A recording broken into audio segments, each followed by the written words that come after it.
নমস্কার, ব্রেকিং বাংলায় আপনাদের স্বাগত। আমি জয়ন্ত মজুমদার। বুধবার লোকসভায় হামলার ঘটনায় নিরাপত্তা ব্যবস্থা যে একেবারে কঙ্কালসার চেহারা, সেটা পরিষ্কার দিনের আলোর মতো পরিষ্কার হয়ে গিয়েছে। তো কেন্দ্রীয় সরকার বা দিল্লি পুলিশের এই ব্যর্থতা সামনে এসে পড়ায় লোকচক্ষুতে। তো এখন অমিত শাহ, মোদিজি এরা এখন নানান গল্প তৈরিতে ব্যস্ত হয়ে পড়েছেন। সেই ব্যর্থতাকে ঢাকা দিতে নানান ফন্দি ফিকির তারা শুরু করেছেন।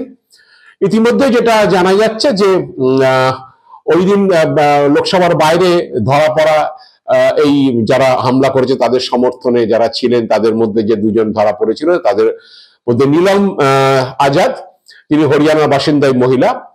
আর তার সম্পর্কে বিজেপির আইটি সেলের প্রধান অমিত মালবিয়া বুধবার রাতেই হচ্ছে তার হ্যান্ডেলে একটি ছবি এবং ভিডিও পোস্ট করে বোঝানোর চেষ্টা করেছিলেন যে তিনি হচ্ছেন কৃষক আন্দোলনে তিনি ছিলেন, যোগ দিয়েছিলেন, এবং যখন কুস্তিগিররা আন্দোলন করছিলেন কি বলে বিজেপি এমপি তথা কুস্তি ফেডারেশনের প্রধানের বিরুদ্ধে, সেই সময় তিনি সেই আন্দোলনে যোগ দিয়েছিলেন। এবং তারা একটা বোঝানোর চেষ্টা করছেন যে এটার পেছনে কংগ্রেস বা বিরোধী জোটের এদের হাত আছে, এইগুলো করার পেছনে যারা এগুলো করতে এসেছিল। এরকম একটা গল্প তৈরির চেষ্টা তারা চালিয়ে যাচ্ছেন। এবং যারা ধরা পড়েছেন তাদেরকে তাদের কোনো তাদের ব্যাকগ্রাউন্ড, তারা কি আন্দোলন, অমিত মালবিয়া বলেছেন যে ইনি হলেন নীলম হলেন আন্দোলনজীবী। তিনি নাকি কংগ্রেসকে সমর্থন করে ভাষণ দিয়েছেন কৃষক আন্দোলনে এবং হচ্ছে ইন্ডিয়া জোটের সমর্থনে ভাষণ দিয়েছেন। তো যাই হোক, এখন এইসব গল্প। এবং বৃহস্পতিবার আরেক চরিত্রকে তারা সামনে এনেছেন, যদিও তাকে নাকি দিল্লি পুলিশ গরু খোঁজা খুঁজছে। তার নাম ললিত ঝা। এবং সেই ললিত ঝাই নাকি এটার এই যে বুধবার যারা হামলা করেছে, যে ছেলে দুজন এবং বাইরে যারা ছিল তাদের নাকি মাস্টার মাইন্ড, সেই নাকি সবকিছু করেছে। সে আবার বাংলার এক কি বলে ছাত্রকে ওই ঘটনার পরে হচ্ছে হোয়াটসঅ্যাপে ওই ঘটনার ছবি পাঠিয়েছিল ললিত ঝা। নীলাক্ষ আইচ নামে সেই যুবককে বা ছাত্রকে হচ্ছে বৃহস্পতিবার দিন পুলিশ জিজ্ঞাসাবাদ করেছে। এবং নীলাক্ষ বলেছেন যে, নীলাক্ষ বিধাননগর কলেজের দ্বিতীয় বর্ষের ছাত্র, নীলাক্ষ বলেছেন যে তাকে এরকম হোয়াটসঅ্যাপে ছবি পাঠিয়েছিল ওই ললিত ঝা বলে ওই ব্যক্তি, এবং তিনি তাকে চিনেছিলেন। তার নীলাক্ষ একটা কয়েক মাস আগে এনজিও খুলেছিলেন এবং সেই সূত্রেই নাকি ওই ললিত ঝার সঙ্গে আলাপ। তো ললিত ঝা এই ঘটনাটার সঙ্গে কিভাবে জড়িত, কিভাবে যুক্ত, সে ব্যাপারে নীলাক্ষ কিছু বলতে পারেননি। তিনি বলেছিলেন যে কি বলে তার সঙ্গে ওই এনজিও করার সূত্রে তার আলাপ হয়েছিল। এবং পুলিশ জানাচ্ছে যে ললিত ঝা নাকি কলকাতাতে বড়বাজার এলাকায় কিছুদিন ছিলেন, আর দেশের কোন কোন রাজ্যে ছিলেন সে ব্যাপারে খোলসা করে কিছু বলা হচ্ছে না। তো যাই হোক, অমিত শাহ, মোদিজি একটা কলকাতা কানেকশন একটা খুঁজে বার করার চেষ্টা করছেন এবং এদের সঙ্গে কংগ্রেস বা ইন্ডিয়া জোটের লোকজনের যোগাযোগ আছে এবং তারাই হচ্ছে মোদী সরকারের বিরুদ্ধে কথা বলার জন্য তাদের সংসদে পাঠিয়েছে চক্রান্ত করে, এবং তারা সেখানে গিয়ে এইসব কাণ্ড ঘটিয়েছেন। এইরকম একটা গল্প, একটা প্লট তৈরির চেষ্টা হচ্ছে। আসলে মূল জায়গাটা থেকে তারা দৃষ্টিটা সরিয়ে দেওয়ার জন্য চেষ্টা করছে বলে রাজনৈতিক মহলের মত। কারণ যেটা মানে উলঙ্গ করে দিয়েছে কেন্দ্রীয় সরকারের ব্যর্থতা এবং দিল্লি পুলিশের যে নিরাপত্তা নিয়ে যে তাদের যে ব্যর্থতা, সেটাকে ঢাকতে এখন এইসব শুরু হয়েছে। কারণ হচ্ছে যেটা জানা যাচ্ছে যে বুধবার দিন লোকসভায় আপনারা জানেন যে মোদীর স্বপ্নের 862 কোটির যে নতুন পার্লামেন্ট ভবন, সেই পার্লামেন্ট ভবনের নিরাপত্তা যে এত ফাঁক ফোকর, সেটা বুধবারের ঘটনা না হলে জানা যেত না। এবং সেখানে এও জানা যাচ্ছে যে ওই পার্লামেন্টে 301 জন নিরাপত্তা রক্ষী কেন্দ্রীয় বাহিনী তাদের থাকার কথা। বুধবার নাকি সেখানে ডিউটিতে ছিলেন 176 জন, বাকি নাকি সেখানে ভ্যাকেন্সি রয়েছে, শূন্য পদ রয়েছে, সেগুলো পূরণ হয়নি। সেই কারণে ফাঁকা থাকার কারণে নাকি 176 জনই পাহারা দিয়েছেন 301 জনের পরিবর্তে। এগুলো সব আস্তে আস্তে সামনে আসছে। এখন জানি না এটা কিভাবে তারা জবাব দেবেন।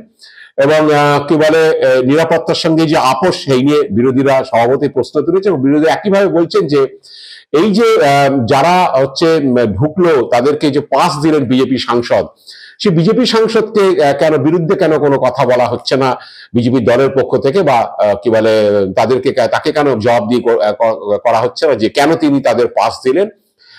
কারণ ইতিমধ্যে যেটা জানা গিয়েছে যে যে দুজন সংসদের ভিতরে গ্যালারি থেকে ঝাঁপ দিয়েছিল সংসদের ফ্লোরের মধ্যে এবং দিয়ে হচ্ছে একেবারে রং বোমা যেটা বলা হচ্ছে যে গ্যাস ক্যানিস্টার যেটা ধোঁয়া মতো হলুদ ধোঁয়া ছড়িয়ে দিয়েছিল, সেই দুজনকে মধ্যে একজনকে অবশ্যই হচ্ছে আমাদের বিজেপি সাংসদ যিনি পাস দিয়েছিলেন তিনি চিনতেন এবং তার বাবাকে চিনতেন, সেই কারণে তিনি পাস ইস্যু করেছেন বলে তিনি প্রাথমিকভাবে জানিয়েছেন এবং তিনি জেনে শুনে তাদেরকে পাস দিয়েছেন। এইটা তার ক্ষেত্রে বিজেপির কাছে এটা অপরাধ নয়। এখন বিজেপি খুঁজে বেড়াচ্ছে, অমিত শাহ মোদীজি খুঁজে বেড়াচ্ছে যে এই ছেলেগুলির উদ্দেশ্য কি, তাদের পেছনে অন্য বিরোধী দলের কোনো হাত রয়েছে কিনা, সেটাই তাদের কাছে এখন প্রধান হচ্ছে তদন্তের বিষয় হয়ে দাঁড়িয়েছে। কেন বিজেপি সাংসদ পাস দিলেন তাকে জেনে শুনে, কেন তাদের ব্যাপারে নিশ্চিত না হয়ে তারা পাস দিলেন, এই ব্যাপারে সাংসদের কোনো জবাব দিয়ে তারা তলব করছেন না। তো এইটা এখন বিজেপি সাংসদ পাস দেওয়াতে ব্যাপারটা বিড়ম্বনার মধ্যে পড়তে হয়েছে অমিত শাহ মোদীজিকে। কারণ যদি বিরোধী কোনো দলের সদস্য পাস দিতেন এবং তারা সেই পাস নিয়ে কোনো যুবক যদি সংসদে এরকম হামলা চালাতো, সেক্ষেত্রে একটা বিরাট ব্যাপার হয়ে যেত এবং কাঠগড়ায় তুলে যেত সংশ্লিষ্ট দলের সেই কি বলে সাংসদকে যে তিনি পাস দিয়েছেন এবং হামলা চালানোর জন্যই তিনি পাস দিয়ে সব লোক ঢুকিয়েছেন। এখন নিজেদের দলের লোক পাস দিয়ে ফেলাতে হচ্ছে, এটা এখন হচ্ছে পচা সামুদ্রে পা কেটেছে। এখন এটা একটা গুরুতর অপরাধ করে ফেলেছেন, কিন্তু তাকে সেটাকে ধামাচাপা দেওয়ার জন্য এখন এইসব গল্প যে এই ঘটনা কারা মাস্টার মাইন্ড, কারা এটা প্ল্যান করেছে, কিভাবে প্ল্যান করেছে, এদের পেছনে কে আছে, যারা আছে তাদের ব্যাকগ্রাউন্ড, এগুলো সব খুঁজে বার করা হচ্ছে এবং একটা জিনিস চেষ্টা চালানো হচ্ছে যে এর সঙ্গে যাতে কোনোভাবে বিরোধী জোটের দলের বা বিরোধী জোটের সঙ্গে একটা কানেকশন করে দেওয়া যায়, যে এরাই হচ্ছে পার্লামেন্টে অস্থিরতা চালানোর জন্য এইসব লোককে পাঠাচ্ছে এবং হচ্ছে বিজেপি সাংসদ যে তাদের পাস দিয়েছে সেটা তার কোনো দায় নয় এবং তার কোনো অপরাধ সেটা নয়। তো যাই হোক, এই বিষয় নিয়ে বৃহস্পতিবার দিন হচ্ছে সংসদে তুলকালাম হয়েছে দুই অধিবেশন কক্ষে, রাজ্যসভা এবং লোকসভাতে, এবং বিরোধীরা স্বভাবতভাবে এই ঘটনার জন্য আলোচনা চেয়ে তারা দাবি করেন এবং তারা অমিত শাহর বিবৃতি দাবি করেছেন, অমিত শাহর পদত্যাগ দাবি করেছেন। বিরোধীর এই আন্দোলন সংসদের ভিতরে রাজ্যসভা এবং লোকসভা চলাকালীন সংসদের 14 জন সদস্যকে হচ্ছে সাসপেন্ড করা হয়েছে শীতকালীন অধিবেশন এবং রাজ্যসভায় ডেরেক ওব্রায়ানকে তৃণমূল সাংসদ তাকেও সাসপেন্ড করা হয়েছে।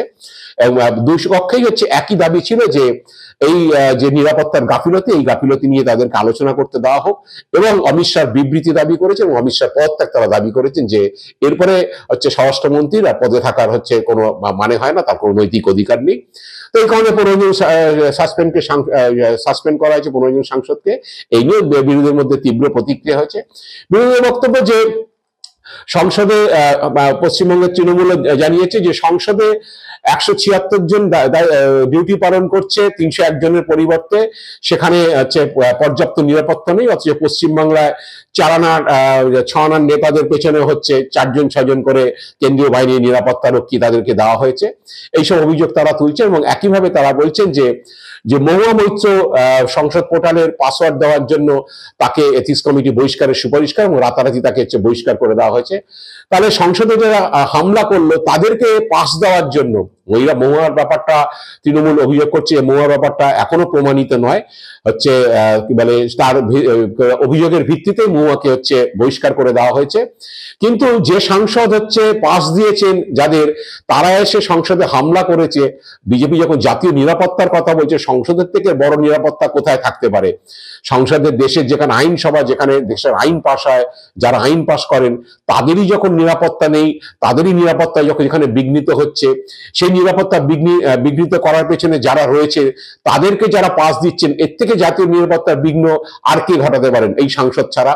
তো কর্ণাটকের সেই সাংসদ প্রতাপ সিংহকে কেন বহিষ্কার করা হচ্ছে না, এই নিয়ে বিরোধীরা সরব হয়েছিল বৃহস্পতিবার দিনভর এবং সে কারণেই হচ্ছে 15 জন সাংসদকে সাসপেন্ড করা হয়েছে। Could have been a poisonous gas, it could have been a biochemical war. So we started asking for the security, but to our dismay, not a single security person was available inside the Lok Sabha, which is deplorable. This nation depends on the union government for their safety, security and their development. But look at the state of affairs, where the government business takes place inside the parliament, inside the Lok Sabha, no security came in spite of myself shouting out for security. MPs went and caught hold of one of the men. The other man filled up the place with smoke. And then the house was adjourned. We came out and the security came in after nearly 30-40 minutes. Now, what was the hurry in opening this new building? We asked the government. Because our old building was working quite fine. The new building was opened to get some brownie points. I don't know what. With this kind of affair where the security is also not there and in connivance, with whom was this done is the question guarding the parliament every day. Yesterday there were only 176 of them present. And the honorable member who signed the form. So this is a total intelligence failure. This is a failure on the part of the Delhi police and the ministry because the police came nearly 40 minutes after the incident. বিরোধীদের বক্তব্য যে এইভাবে suspend করে তাদেরকে মুখ বুজে রাখা হচ্ছে, কিন্তু যাদেরকে সাসপেন্ড করা হচ্ছে বা বিরোধীরা যে বিষয়টা নিয়ে আলোচনা চাইছেন তাকে বহিষ্কার না করে তিনি সংসদেই বসে রয়েছেন, অথচ একজনকে পাসওয়ার্ড দেওয়ার জন্য সংসদ পোর্টালে পাসওয়ার্ড দেওয়ার অভিযোগে তাকে বহিষ্কার করা হয়েছে, মহামুখ থেকে বহিষ্কার করা হয়েছে। বিজেপির এই দ্বিচারিতা নিয়ে বিরোধীরা সরব ছিল। এখন হচ্ছে জানি না অমিত শাহ কবে মানে বক্তব্য রাখবেন, বিবৃতি দেবেন বা প্রধানমন্ত্রী বিবৃতি দেবেন কিনা। বিরোধীরা প্রধানমন্ত্রী বিবৃতি দাবি করেছেন, তারা কতদিন এড়িয়ে চলবেন, নাকি তারা চেষ্টা চালিয়ে যাচ্ছেন যে গল্পর প্লট তারা তৈরি করছেন, সেই গল্পটা অল্প তৈরি করে একটা হয়ে গেলে যদি এদের সঙ্গে একটা জিনিস তৈরি করা যায় যে বিরোধীরাই এদেরকে মদত করেছে এবং বিরোধীদের মদতেই হচ্ছে তারা এসে সংসদে হামলা করেছে, তাহলে লেখা চুকে গেল। হচ্ছে কোথায় নিরাপত্তার গাফিলতি, কোথায় কি আসলে হচ্ছে এরা এই যে যুবক যারা এসছিল, যারা সংসদে হামলা চালিয়েছে, এরা আসলে হচ্ছে কংগ্রেস বা বিরোধী জোটের দলের হচ্ছে থেকে মদত পেয়েই হচ্ছে তারা এখানে এসে করেছে। সুতরাং গাফিলতি টাফিলতি ওগুলো বিরোধীদের অভিযোগ, ওগুলো কিছু ব্যাপার না। আজ এ পর্যন্তই। আজ আপনারা ভালো থাকবেন, সুস্থ থাকবেন। নমস্কার।